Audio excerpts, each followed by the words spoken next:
Love is blind આ કહેવત તો તમે સાંભળી જ હશે. આ કહેવતને આજે આ મહિલાએ સાચી સાબિત કરી છે.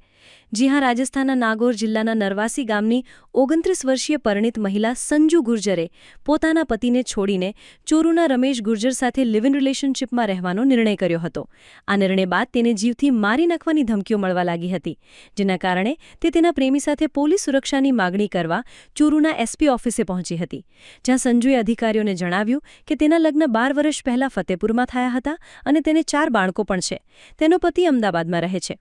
તેણે કહ્યું કે તેના અને તેના પતિ વચ્ચે લાંબા સમયથી ખટરાક ચાલી રહ્યો છે અને સમાધાનના તમામ પ્રયાસો નિષ્ફળ રહ્યા છે અને લગભગ 6 મહિના પહેલા સંજુ એક લગ્ન પ્રસંગમાં રમેશને મળી હતી.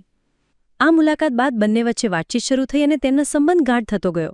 સંજુએ જણાવ્યું કે તે સમાજની પરવા કર્યા વિના તે રમેશ સાથે રહેવા માંગે છે, કારણ કે રમેશ અને તેનો પરિવાર આ સંબંધ સ્વીકારવા તૈયાર છે અને રમેશે તેને સાથ આપવાનું વચન આપ્યું છે. આ ઘટનાથી સમગ્ર વિસ્તાર અને ગુર્જર સમાજમાં ભારે જ ચર્ચા જાગી છે. ગ્રામજનોમાં આ મુદ્દે વિવિધ પ્રકારની વાતો ચાલી રહી છે. તમારું શું કહેવું છે આ ઘટના વિશે? કોમેન્ટ કરીને જણાવો.